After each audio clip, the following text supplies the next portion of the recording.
Hi, I'm Gail from Enrichment Coaching and I'm the founder and CEO, although I prefer Chief Enrichment Officer. And welcome to this bite-sized edition of the Confidence Conversations podcast, where I'm aiming to give a little bit of context, some tools, tips and techniques that you can use in everyday life to build and enrich your confidence, and also to give a bit of context to some of those conversations that I've had with my guests on the podcast. So today I'm going to take you through 5 things confident people do. And it's really important to acknowledge that our thoughts and our feelings turn into actions, and we can always choose to make those actions confident ones. So, we know that confidence is about having full trust in yourself, whatever the outcome. And it's about what we think and believe we can and can't do. And remember that quote from Henry Ford when he said, whether you think you can or you think you can't, you're usually right, or you're always right. There are endless lists out there that you can find for 10 or 15 things confident people do and don't do, but it's well known that actually most people can only remember 7 plus or minus 2 pieces of information. So with that in mind, I'm only going to do 5 top tips today, or 5 things that confident people do. Now remember, you don't need to blag it, you don't need to bluster it, you don't need to wing it or fake it. Remember, I don't believe in the fake it till you make it. You just need to act as if. And you will become confident through practice. Think of it like an actor in a play or a film or a soap. They practice and practice and practice until they become that person. And sometimes it's hard for us to distinguish between Daniel Craig as James Bond, Daniel Radcliffe as Harry Potter, or Julie Goodyear as Bette Lynch from Coronation Street, for those of you that are old enough like me to remember. If we met one of them, we'd likely be thinking we were meeting their characters, not the real life person. So here we go, the 5 things confident people do then. They get their happiness from within, they challenge themselves to grow, they listen more than they speak, they have the courage to take action, and they see failure as a great opportunity. So confident people get their happiness from within because it's a critical element of confidence. Because in order to be confident in what you do, you have to be happy with who you are. Easier said than done. People who brim with confidence derive their sense of pleasure and satisfaction from their own accomplishments, as opposed to what other people think about their accomplishments. And with that in mind, you can go back and listen to the Comparison Trap Bitesize podcast. Confident people get their happiness from within because they choose, they make choices, and you always have a choice. You have choices about how you think about yourself, about what you do, and about how you do it. So ways to become happy with who you are to make choices. Do things that make you feel happy. Do them for you and for no one else. Focus on what you are doing, not what others are doing. Don't go into that comparison trap. Celebrate your wins, however large or small they are. It doesn't matter. Celebrate them all. Accepting that you are uniquely you. Only you, that's your superpower. Be around those who make you happy. Ditch those that don't, unfollow them, mute them, disconnect with them, get rid. And believe and live by positive affirmations if those work for you, but make them something that really work and something that you can live by. And that might be something like, I'm confident in myself and my abilities. My confidence is constantly growing. Pull up your big pants. They're the kind of things that will help you to get your happiness from within. The second one is that confident people challenge themselves to grow. So it's well known that the comfort zone is not a great place to be, and it can truly make you miserable. And I talk a lot about stepping outside because it's where the magic happens, and you can go back and listen. I think it's episode 2 with Ali Berry about the comfort zone, and also there's a Bitesize podcast about the comfort zone too. So does a truly confident person ever hang around in their comfort zone? Well, yes, they do. But a confident person will challenge themselves to grow. They'll push through the fear zone into the learning and growth zone. But they know they can't spend all their time there. It's not sustainable. So they'll respect and embrace the comfort zone. And for a confident person, it can be a place of stability. To challenge yourself, treat your comfort zone like trips out to foreign destinations to broaden your horizons and learn new things.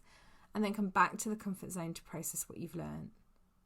And ways to challenge yourself are learning new things, do things little and often that scare you, small things, it doesn't need to be big. use the comfort zone to learn and process and make changes, and then push through fear by acknowledging it and doing it anyway. The third one is about confident people that listen more than they speak. And when they do speak, they do so with real conviction. Most people listen with the intent to reply, not to understand. And you can find out more about that in Stephen Covey's book, The 7 Habits of Highly Effective People. And what normally happens is when person A is talking, they're talking and then they listen. Person B is listening initially, they're then thinking about what person A said, they're then thinking about what their response is, they're then waiting for person A to take breath so they can interrupt, and then they talk. And all the time they're doing that, they're not listening at all. People with confidence listen more than they speak because they don't feel like they have anything to prove. Confident people know that by actively listening and paying attention to others, they're much more likely to learn and grow. So instead of seeing interactions as opportunities to prove themselves to others, they focus on the actual interaction themselves because they know it's more enjoyable and actually it's a bit more of a positive approach to other people. It's rare to hear truly confident people utter phrases like, oh, I'm not sure. Confident people speak assertively because they know it's difficult to get people to listen to you if you can't deliver your ideas with conviction. So when you're speaking, focus on the tone of your voice as well. Don't mumble or whisper. Speak loud enough so that everyone who is part of the conversation can hear you, but not so loud that it disrupts everyone else in the room.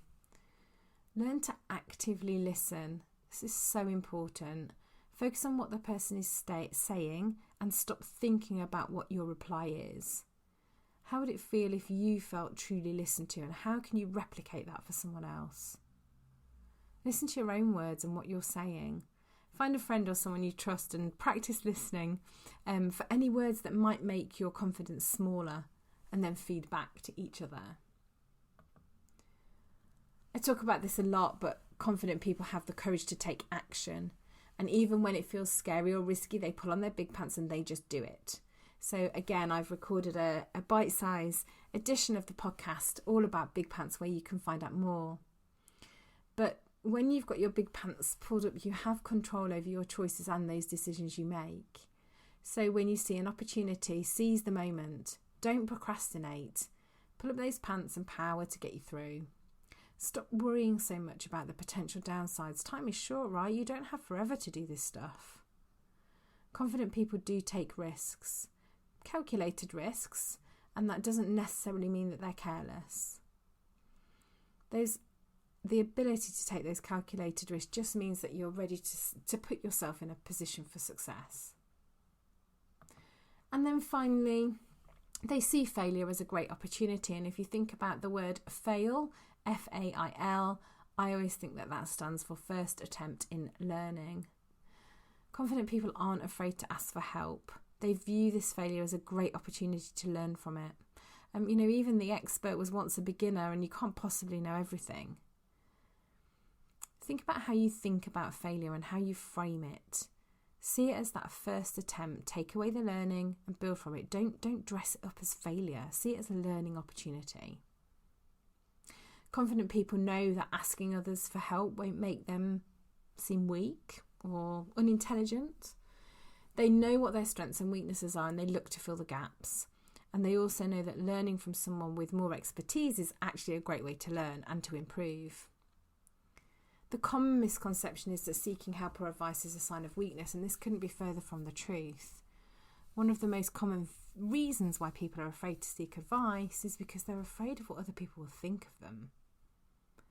So remember, there's no such thing as a stupid question or something that you should know the answer to.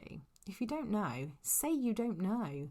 There will be someone else who maybe wants to ask in the room or wants to know, but they won't be so confident to do so. Let you be that person.